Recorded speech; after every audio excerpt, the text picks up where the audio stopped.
Hello students, कैसे हैं आप लोग? कमेंट्स में ज़रूर करना, वीडियो के कमेंट्स में आप लोग कैसे हैं, कैसी आपकी पढ़ाई चल रही है। वैसे मैं उम्मीद करता हूं कि आप लोगों की पढ़ाई बहुत अच्छी चल रही होगी। आप लोग भी बहुत अच्छे होंगे, एंजॉय कर रहे होंगे पढ़ाई का, और पढ़ाई को एंजॉय के तरीके से ही लेना चाहिए। आज हम जो पढ़ने वाले हैं, आज हम क्या पढ़ने वाले हैं? रिलेशंस एंड फंक्शंस, यानी अपनी 11th क्लास के एनसीईआरटी मैथमेटिक्स की जो बुक है उसके चैप्टर रिलेशंस एंड फंक्शन की एक्सरसाइज 2.1 को सॉल्व करने वाले हैं। इससे पहले वाले वीडियो में हमने इसकी थ्योरी, इसके कॉन्सेप्ट पढ़ा था, और क्या क्या पढ़ा था अगर जल्दी से हम देखें तो सबसे पहले हमने पढ़ा था ऑर्डर्ड पेयर। आप लोगों को याद होगा, अगर आपने अभी तक वीडियो नहीं देखा है तो आपको देख लेना चाहिए, देखना है, जरूर देखना है और बहुत अच्छे से देखना है। इसके बाद हमने पढ़ा था कार्टेशियन प्रोडक्ट ऑफ सेट्स, ये पढ़ा था हमने। हालांकि इस ऑर्डर्ड पेयर में हमने इक्वलिटी ऑफ ऑर्डर्ड पेयर्स भी पढ़ा था। ऑर्डर्ड पेयर्स कि दो ऑर्डर्ड पेयर इक्वल कब होते हैं? When their corresponding elements are equal, then the two ordered pairs will be equal. ठीक है ना? तो इक्वलिटी ऑफ ऑर्डर्ड पेयर्स में पढ़ा था, कार्टेशियन प्रोडक्ट ऑफ सेट्स पढ़ा था, और इसी में हमने पढ़ा था कि A cross B is not equal to B cross A। यानी अगर हम A क्रॉस B निकालते हैं, कार्टेशियन प्रोडक्ट ऑफ सेट्स को हम क्या बोलते हैं? A cross B। If we have two sets A and B, है ना, then we say A cross B। ठीक है, A क्रॉस B और B क्रॉस A इक्वल नहीं होते। दूसरा हमने एक फॉर्मूला पढ़ा था, क्या पढ़ा था फॉर्मूला? कि अगर सेट A में P एलिमेंट्स हैं, सेट B में Q एलिमेंट्स हैं, तो फिर A क्रॉस B में नंबर ऑफ एलिमेंट्स कितने होते हैं? PQ होते हैं। हमने ये चीज इससे पहले वाले वीडियो में बहुत अच्छी तरीके से पढ़ा था। अच्छा, ऑर्डर्ड पेयर को हमने ग्राफिकल मेथड और डायग्राम मेथड दोनों ही मेथड से पढ़ा था, सीखा था। तो अब हम चल करके, अब हम आगे जो चीज है वो हम बिना कोई टाइम खराब किए सीधे सीधे एक्सरसाइज पर चलते हैं। तो उस एक्सरसाइज का पहला क्वेश्चन क्या है? पहला क्वेश्चन देखिए, if x upon 3 plus 1 y minus 2/3 is equal to 5/3 1/3, है ना। एक्चुअली क्या गिवेन है हमें? गिवेन हमें ये है कि x upon 3 plus 1 y minus 2/3 is equal to 5/3 और 1/3, ये गिवेन है हमें। इस गिवेन जो है उससे हमें find the values of x and y, हमें x और y की वैल्यू निकालनी है। समझिए क्वेश्चंस को। ये दो ऑर्डर्ड पेयर दे रखे हैं हमें, and both the ordered pairs are equal. अब इक्वल कब होते हैं? इक्वल तब होते हैं जब उनके कॉरस्पॉन्डिंग एलिमेंट्स का मतलब होता है कि इस ऑर्डर्ड पेयर का फर्स्ट एलिमेंट और first component, we can say first component, है ना, ये फर्स्ट एलिमेंट और इसका फर्स्ट एलिमेंट, इसका सेकंड एलिमेंट और इसका सेकंड एलिमेंट दोनों इक्वल होते हैं, तब दोनों ऑर्डर्ड पेयर इक्वल होते हैं। तो चलिए, therefore since both the ordered pairs are equal, so therefore equality of ordered pairs, by the equality of ordered pairs क्या हो जाएगा? x upon 3 plus 1 is equal to 5/3, और ये कितना हो जाएगा? y minus 2/3 is equal to 1/3। समझ रहे ना? By equality of ordered pairs. देखिए, थ्योरी जो हम पढ़ते हैं, यानी जो कॉन्सेप्ट पढ़ते हैं, उसकी बहुत बड़ी इंपॉर्टेंस होती है, उसके बिना हम क्वेश्चन नहीं कर पाते। अच्छा, दूसरी बात क्या है कि जो हम थ्योरी पढ़ते हैं या फॉर्मूला पढ़ते हैं, उस थ्योरी या फॉर्मूले को या फिर एप्लीकेशंस को यूज करना भी आना चाहिए कि हमें उसे कहां, कब और कैसे यूज करना है। जैसे यहां दो ऑर्डर्ड पेयर इक्वल हैं, तो दोनों ऑर्डर्ड पेयर इक्वल कब होते हैं? जब उनके फर्स्ट कंपोनेंट और सेकंड कंपोनेंट इक्वल होते हैं, यानी फर्स्ट एलिमेंट्स और सेकंड एलिमेंट्स इक्वल होते हैं। ये क्या चीज थी? ये थी इक्वलिटी ऑफ ऑर्डर्ड पेयर्स। तो bye equality of ordered pair से हमने इन दोनों को बिल्कुल इक्वल करके सेपरेट कर दिया। अब यहां से हमें x की वैल्यू निकालनी है, यहां से हमें y की वैल्यू निकालनी है। तो चलिए निकालते हैं x की वैल्यू। कितना आ जाएगा? x upon 3 is equal to 5/3 minus 1 का उधर ट्रांसफर कर दिया हमने, यानी 1 को इधर ले गए, इधर ले आए तो माइनस का हो गया। कितना हो गया?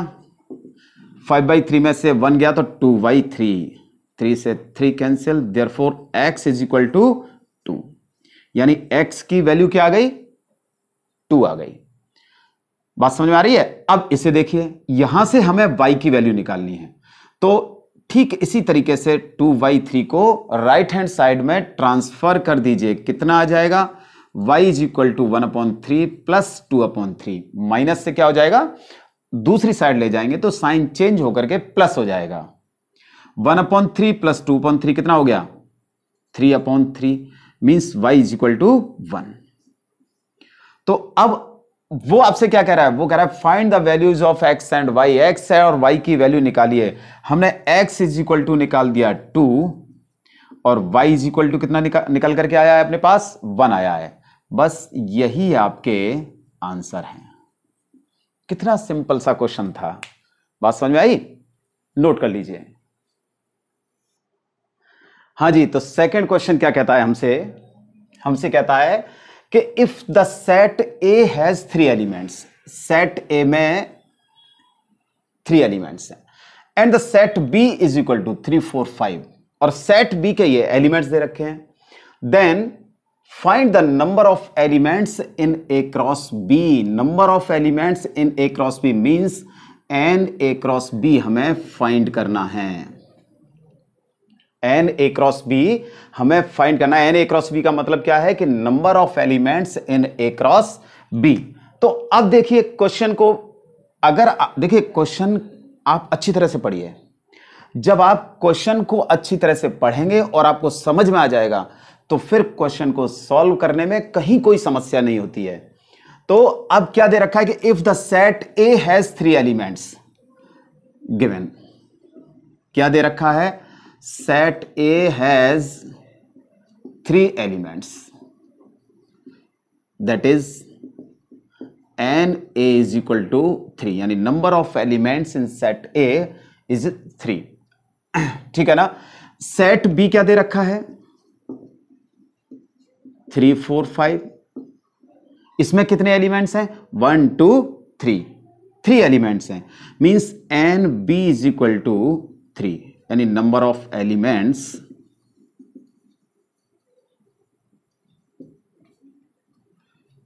इन सेट बी। हमें क्या निकालना है? Find the number of elements in A cross B. हमें एन ए क्रॉस बी निकालना है। तो कल हमने पढ़ा था, मतलब इससे पहले वाली वीडियो में हमने पढ़ा था कल, कि N A is equal to, अभी वैसे फॉर्मूला बताया था मैंने आपको शुरुआत में, कि अगर ए में पी एलिमेंट्स हैं, सेट ए में पी एलिमेंट्स हैं, सेट बी में क्यू एलिमेंट्स हैं, तो ए क्रॉस बी में कितने एलिमेंट्स होते हैं? पी क्यू एलिमेंट्स होते हैं, यानी पी इंटू क्यू। तो number of elements in A cross B, यानी एन ए क्रॉस बी, आप लिखना चाहें लिख सकते हैं। क्या लिख सकते हैं? कि number of elements in A cross B कितना आ जाएगा? N A cross B is equal to N A into N B, है ना? एन ए कितना है? 3, एन बी ये भी 3 है, तो कितना आ गया? 9 आ गया। ठीक है। अच्छा देखिए, कई बार क्या होता है, क्वेश्चन पर डिपेंड करता है कि वो क्वेश्चन वेरी शॉर्ट टाइप में है, आपको इस तरीके से इसको डिस्क्राइब करना है, या ऑब्जेक्टिव में आ रहा है।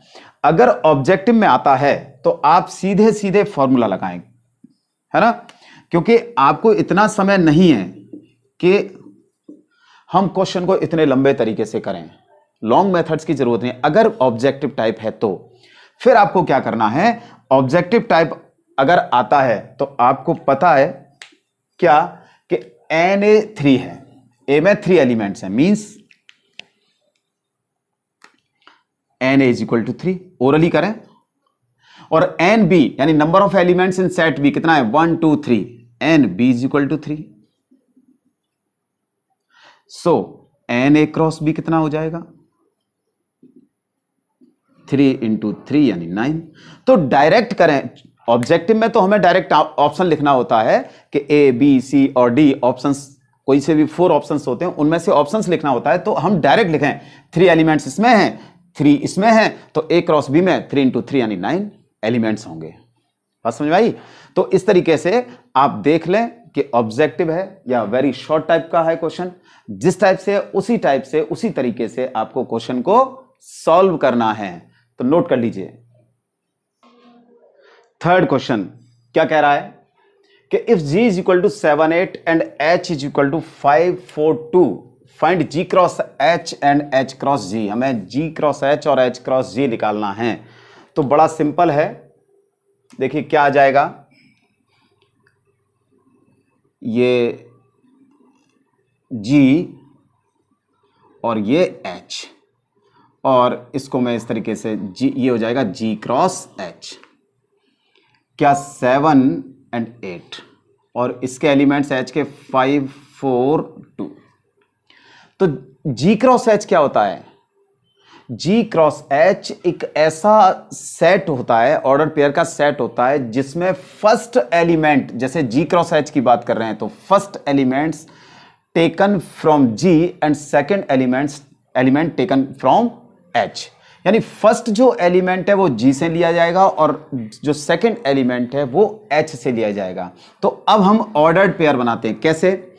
g 7 का पहले 5 के साथ, 7 का फिर 4 के साथ, 7 का फिर 2 के साथ, और लिख भी दीजिए g क्रॉस h कितना आएगा 7 5 7 4 एंड 7 2।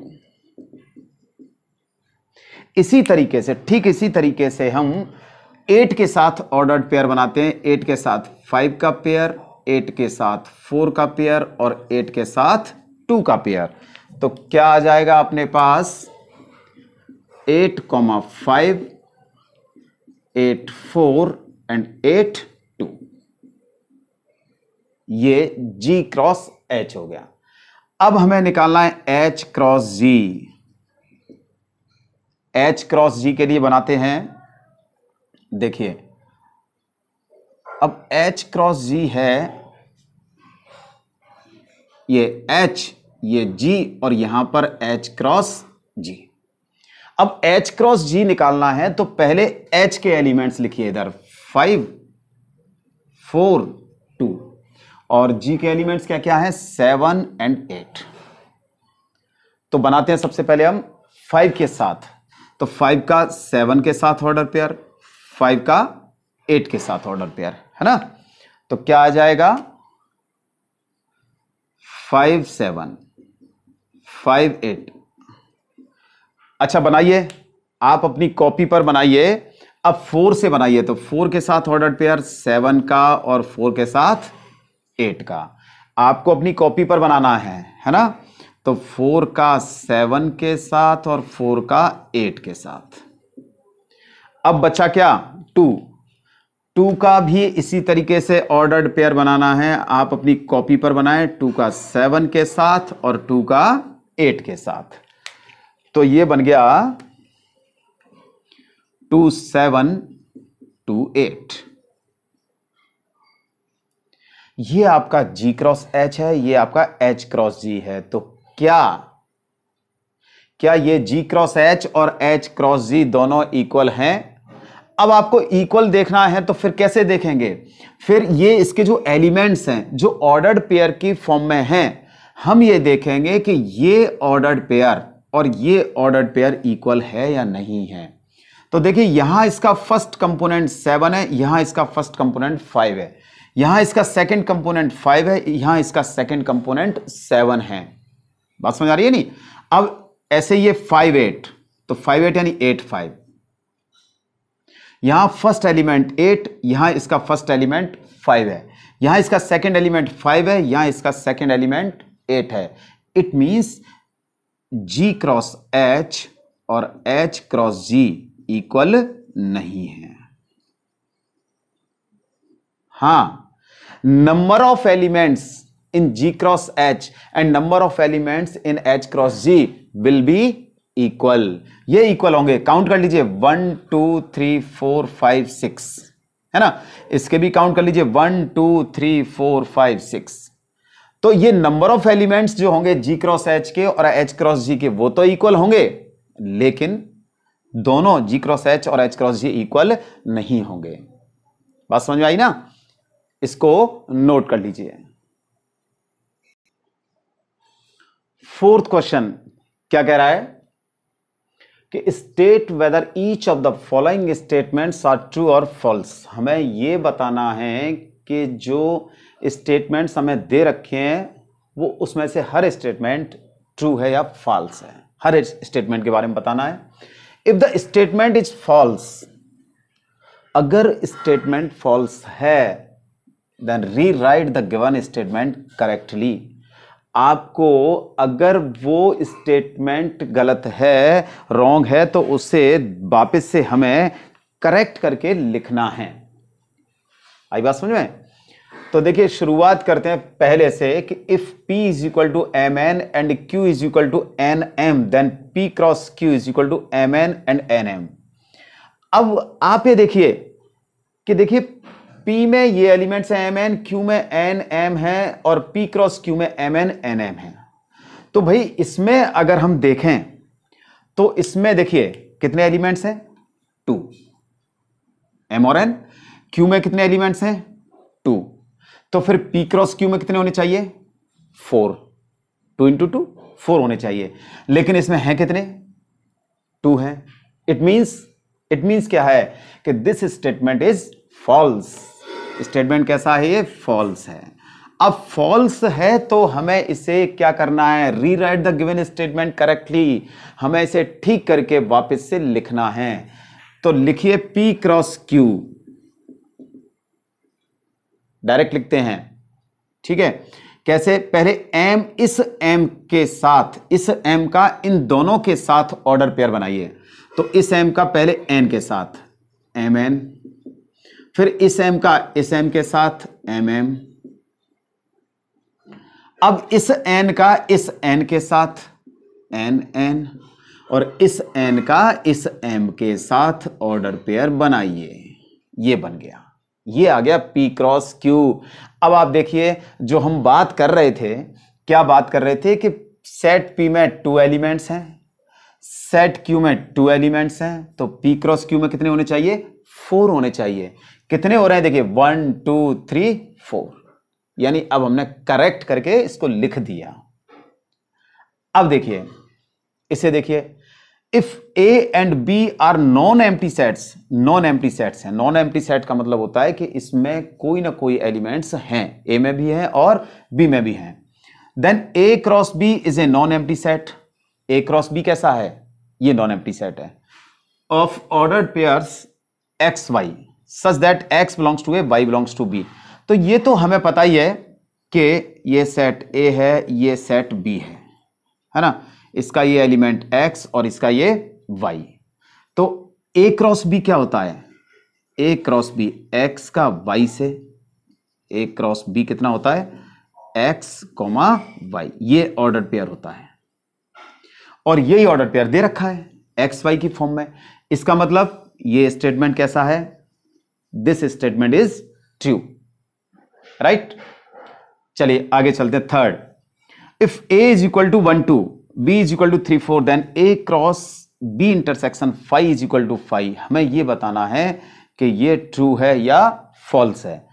तो देखिए, सबसे पहले B इंटरसेक्शन 5, B इंटरसेक्शन 5 क्या होगा? 5 होगा, क्योंकि 5 क्या है? एम्प्टी सेट है, और एम्प्टी सेट के साथ किसी का भी इंटरसेक्शन लेंगे आप तो वो 5 आता है। Therefore A cross B intersection 5। अब A cross phi, B intersection phi की जगह हमने क्या रख दिया, बी इंटरसेक्शन फाई की जगह यहां से ये फाई रख दिया, राइट।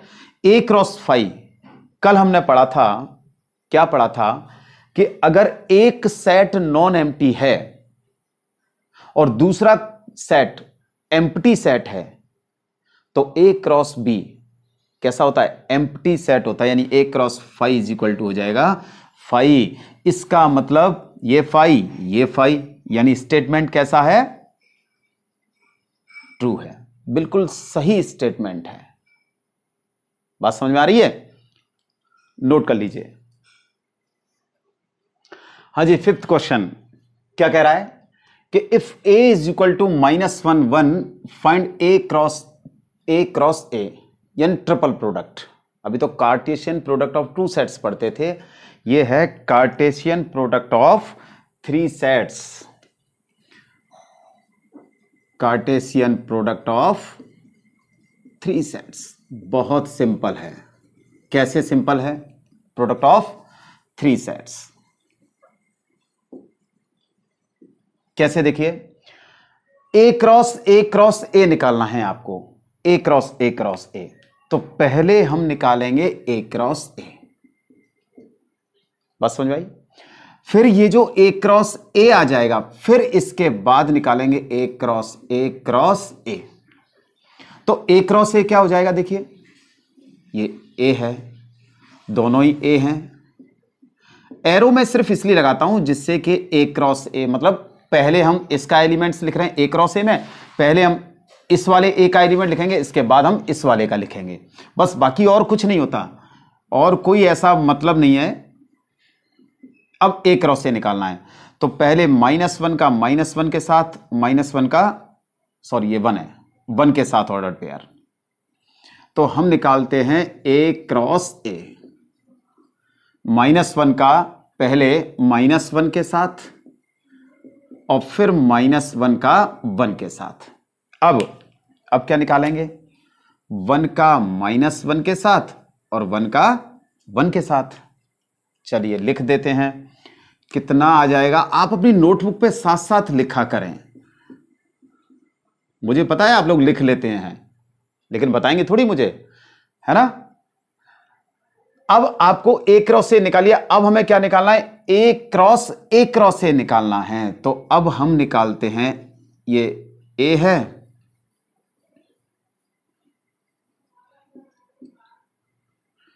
और ये लिख लेते हैं हम ए क्रॉस ए, हमें इसे निकालना है, यानी ए क्रॉस ए निकालना है। बस समझ में आई। तो ए के एलिमेंट्स हो गए -1 1, और इसके क्या क्या हो गए, देखिए -1 -1 -1 1 1 -1 और 1 1।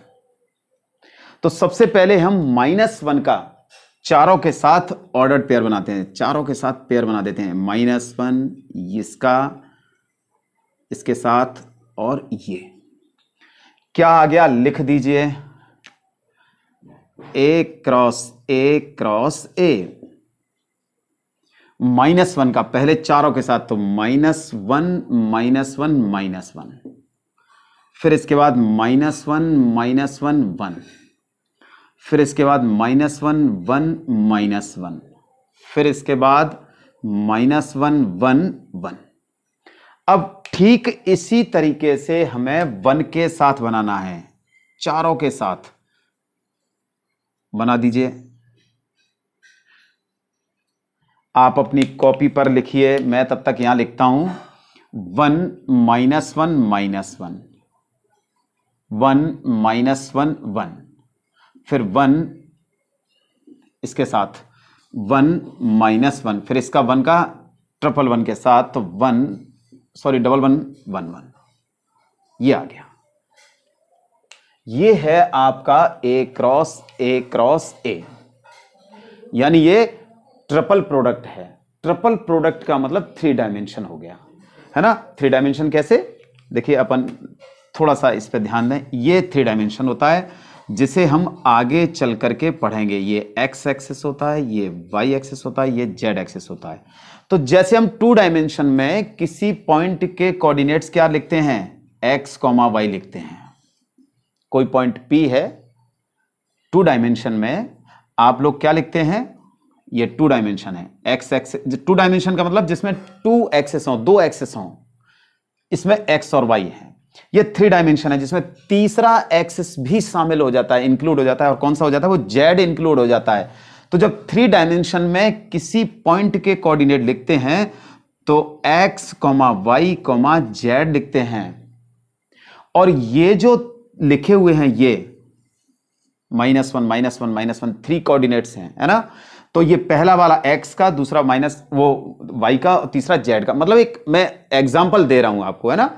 तो ये जो होता है ना, जैसे ये ऑर्डर्ड पेयर होता है, ये ऑर्डर्ड पेयर है, ये सब क्या है, ऑर्डर्ड पेयर।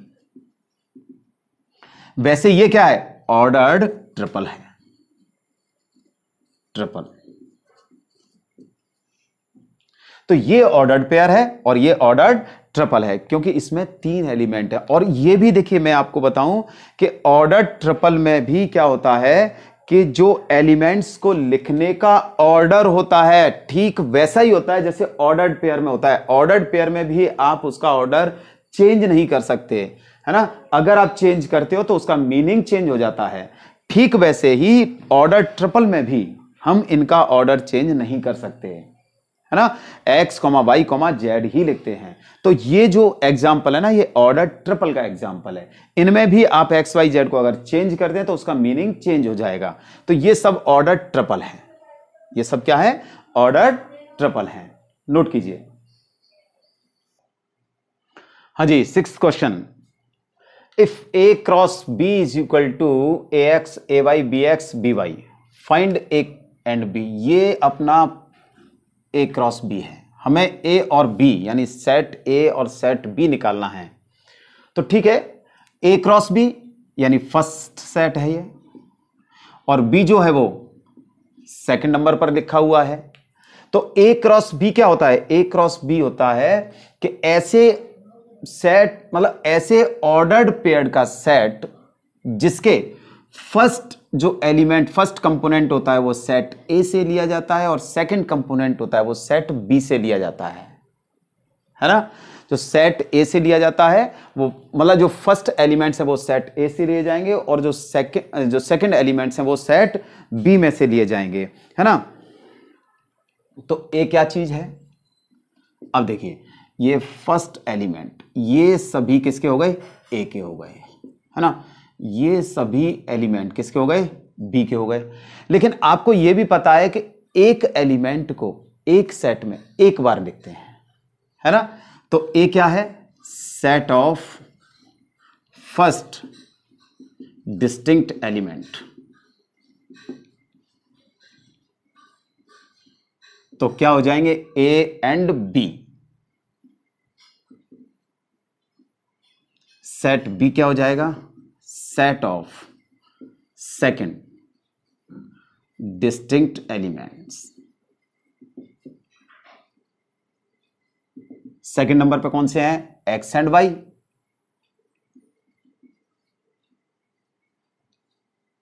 यही आपका क्या है, ए एंड बी है। सिंपल सा क्वेश्चन था, नोट कीजिए। 7th question, let A is equal to 1 2, B is equal to 1 2 3 4। ये सेट दे रखे हैं, set A, set B, set C and set D. Verify that, हमें क्या वेरीफाई करना है कि पहला वेरीफाई करना है A cross B intersection C is equal to A cross B intersection A cross C. और सेकंड हमें यह वेरीफाई करना है कि A cross C is a subset of B cross D. तो चलिए स्टार्ट करते हैं। फर्स्ट सबसे पहले LHS लेते हैं, और LHS में सबसे पहले निकालते हैं हम B इंटरसेक्शन C। तो B इंटरसेक्शन C लिखते हैं, दोनों में क्या कॉमन है,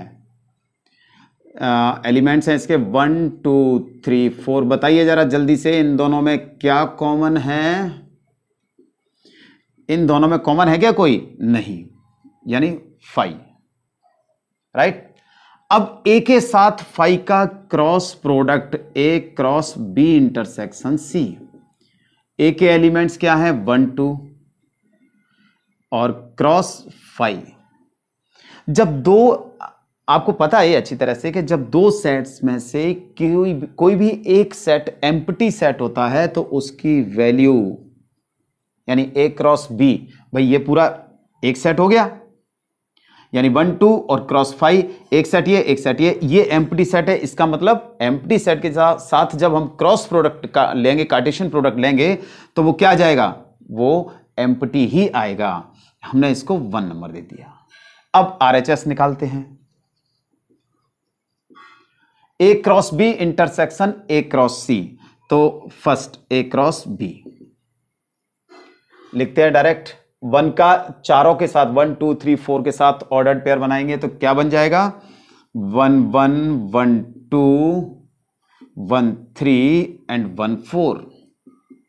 ठीक इसी तरीके से 2 का बनाइए, क्या आ जाएगा, 2 1 2 2 2 3 एंड 2 4। फिर निकालना है हमें A cross C. A cross सी निकालिए। ए क्रॉस सी क्या हो जाएगा, ए का सी के साथ ऑर्डर्ड पेयर बनाइए, तो 1 का बनाइए पहले दोनों के साथ 5 6 के साथ, तो 1 5 1 6। अब 2 का इसी तरीके से 2 5 2 6। अब चेक कीजिए क्या दोनों में कोई कॉमन है। A cross B intersection A cross C, दोनों में चेक कीजिए, दोनों में कोई कॉमन है क्या, नहीं।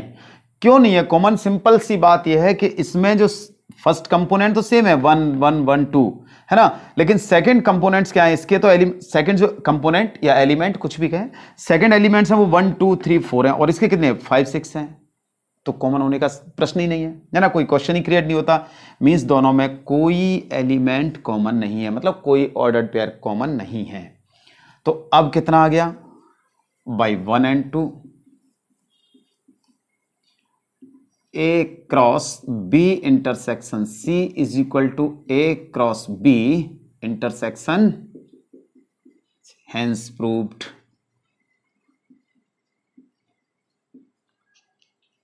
बस समझ आई।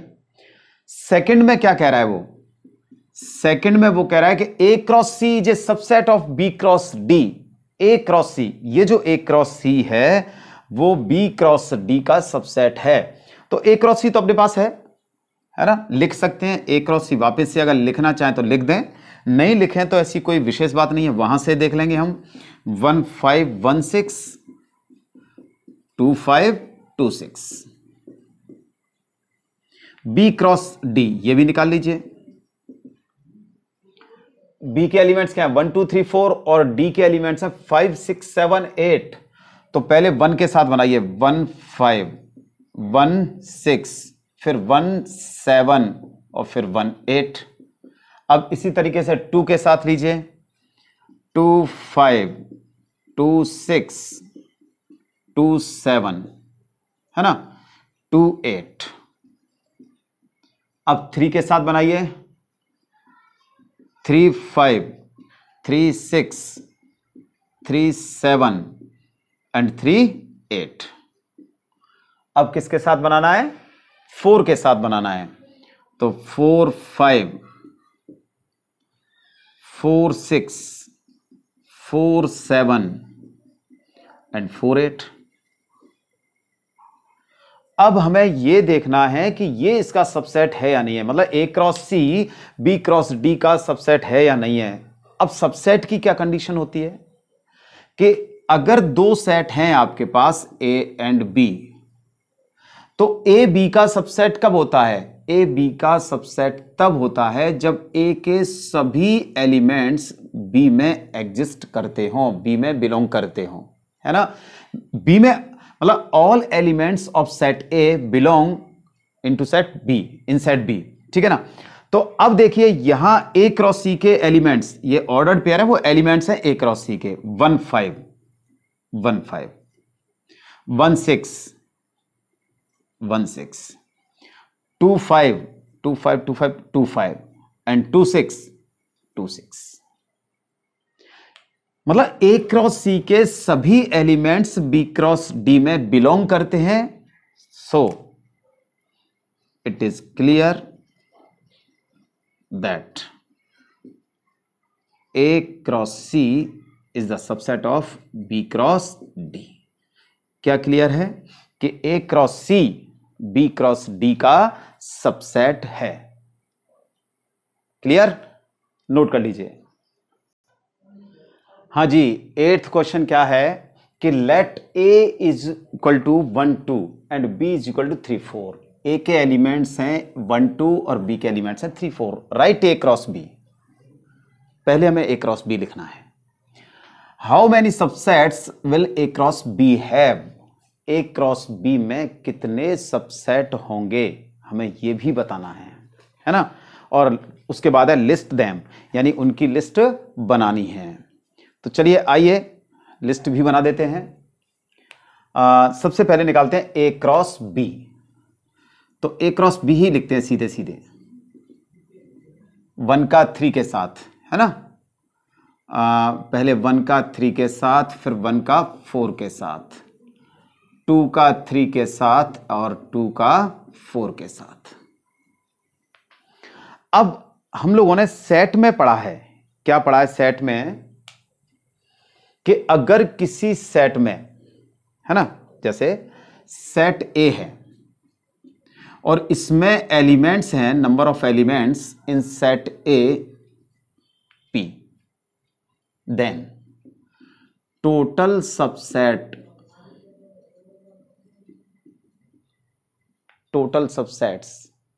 इन ए कितना होगा। टोटल सबसेट्स इन ए कितना होगा, of A is equal to, ध्यान कीजिए फटाफट से मैं लिखता हूं 2 टू द पावर पी।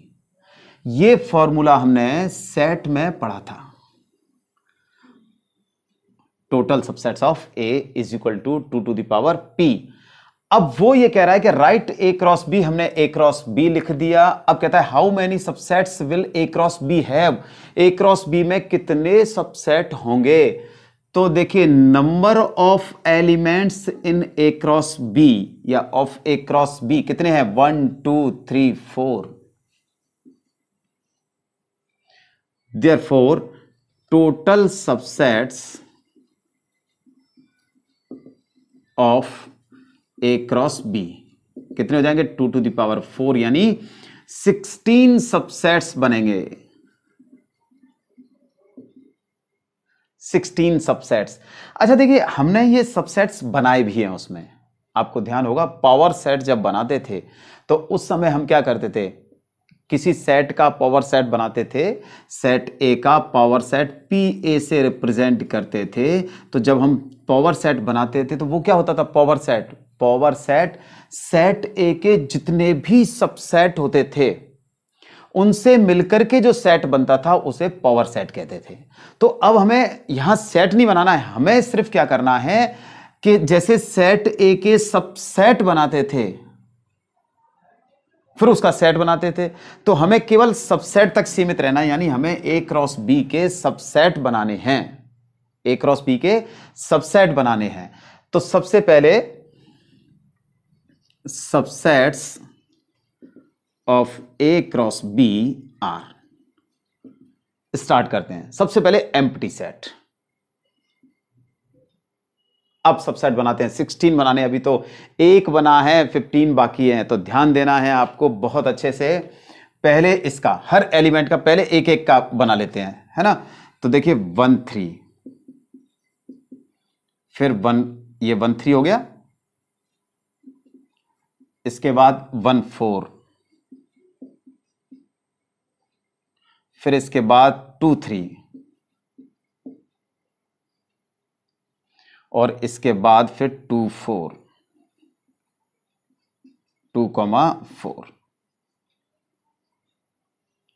अब 2 2 करके लेते हैं, 2 2 पेयर बना लेते हैं। देखिए कैसे बनाना है, 1 3 के साथ लेते हैं। तो देखिए 1 3 1 4, फिर 1 3 का नंबर बाय नंबर लेते चलिए 2 3 के साथ, इसके साथ। अब 1 3 का 2 4 के साथ,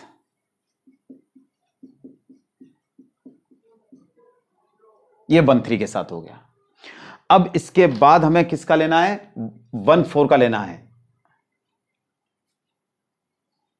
1 4। अब 1 3 से नहीं लेना है, क्योंकि 1 3 1 4 लिखे हैं या 1 4 1 3 लिखे हैं तो बात तो एक ही है ना। तो हमने अब इसको छोड़ करके 1 4 का 2 3 के साथ एक सबसेट ये हो गया। इसके बाद 1 4 का 2 4 के साथ एक सबसेट ये हो जाएगा।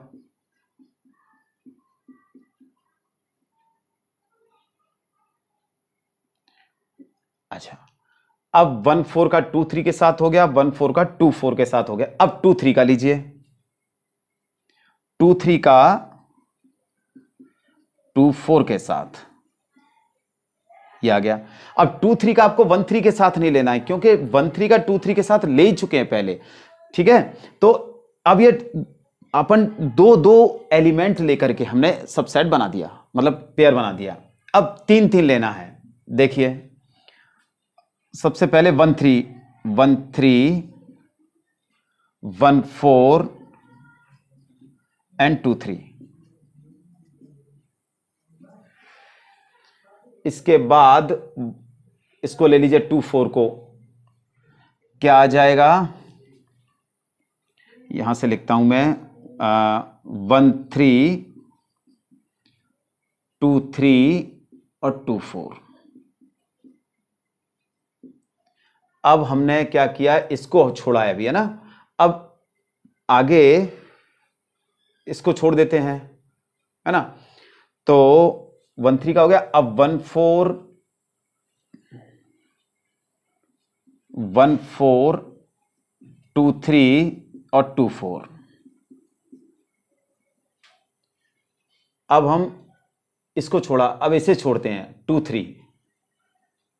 देखिए नहीं, 1 1 2 3 3 हो गए, है ना।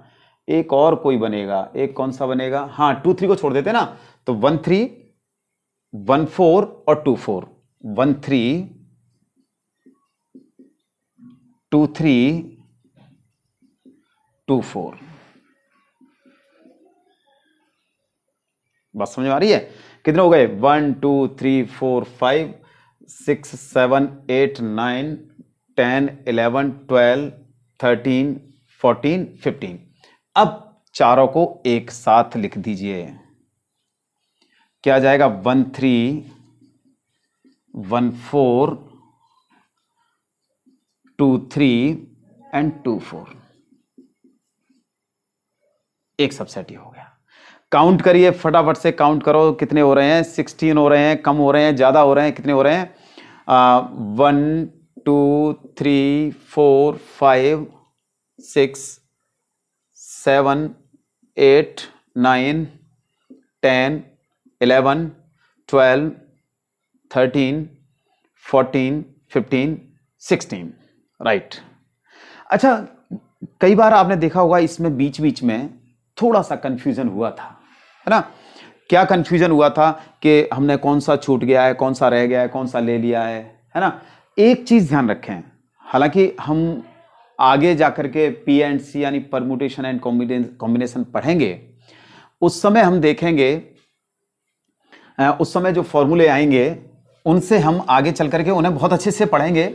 लेकिन यहां देखिए मैं आपको एक चीज बता दूं, मैं आपको एक चीज बताना चाहूंगा कि जैसे टोटल एलिमेंट्स कितने हैं इसमें, 4 है ना। एलिमेंट्स मतलब ऑर्डर्ड पेयर है, वो ए क्रॉस बी के एलिमेंट्स हैं। तो इसमें 4 एलिमेंट्स हैं, बात समझ आ रही।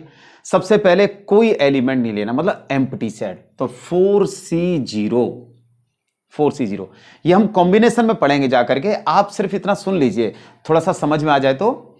4C0 की वैल्यू होती है 1, यानी कोई एलिमेंट नहीं लेंगे, इसमें से कोई एलिमेंट नहीं लेंगे तो एक सबसेट बनेगा। ये बन गया। ठीक है, अब हम एक एलिमेंट लेते हैं, कोई सा भी एक, 4C1, इसकी वैल्यू होती है 4। तो एक एक एलिमेंट करके लेंगे तो 4 सबसेट बनेंगे। देखिए 4 बन रहे हैं, 1 2 3 एंड दिस वन 4। बात समझ में आई? ये फॉर्मूले हम आगे चल करके पढ़ेंगे, लेकिन फिलहाल यहां ध्यान रखें 4C0 की वैल्यू 1, 4C1 की वैल्यू 4 होती है। फिर दो दो एलिमेंट्स लेकर के we are taking 2 elements, means 4C2। यहां जो C होता है ना, इस C का मतलब होता है combination.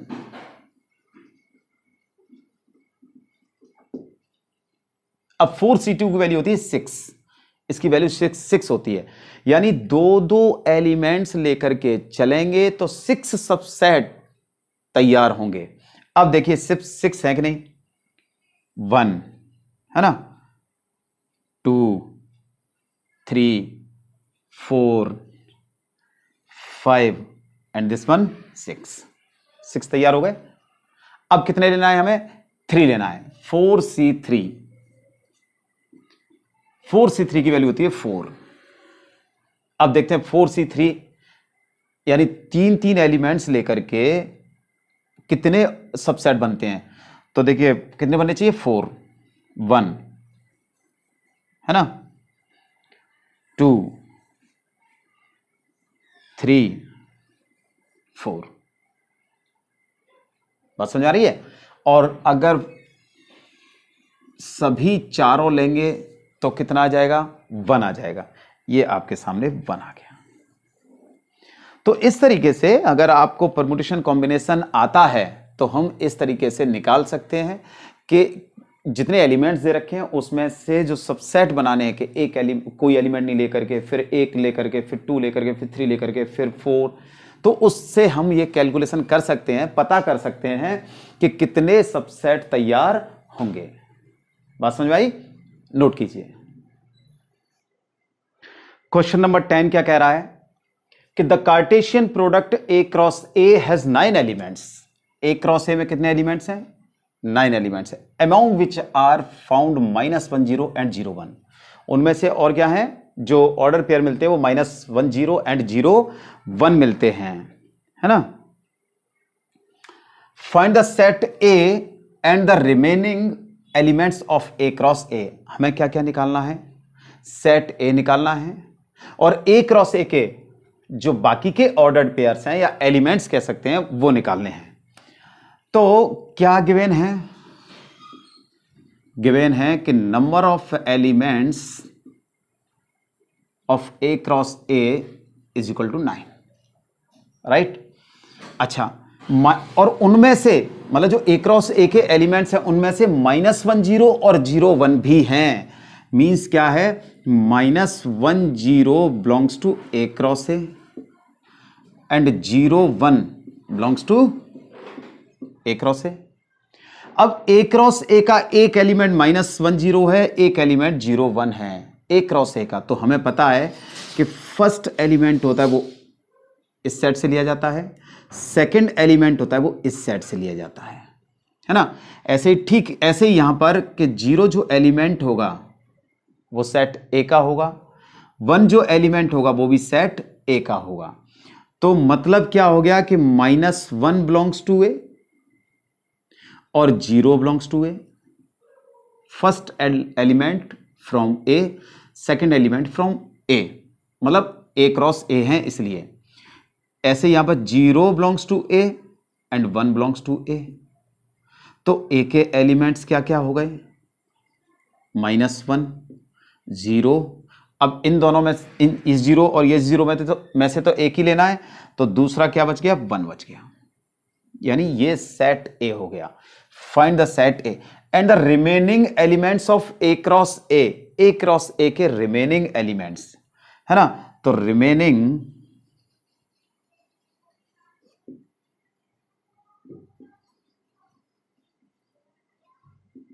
Of A cross A क्या हो जाएंगे, देखिए A क्रॉस A कैसे निकालते हैं, ये तो आपको कई बार कई ऐसे क्वेश्चन कर चुके हैं जिनमें हमने निकाला है -1 0 1 -1 0 1।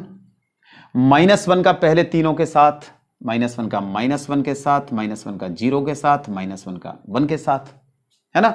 लेकिन -1 0, अच्छा, और 0 1 दे रखा है तो -1 का -1 के साथ, ठीक है। -1 का 0 के साथ दे रखा है, -1 का 1 के साथ। अब 0 का -1 के साथ, 0 का 0 के साथ, और 0 का 1 के साथ दे ही रखा है। अच्छा, 1 का तो किसी के साथ दे ही नहीं रखा है, तो क्या आ जाएगा, 1 का -1 के साथ, 1 -1, 1 0 एंड 1 1। ये हो गए remaining elements of A cross A.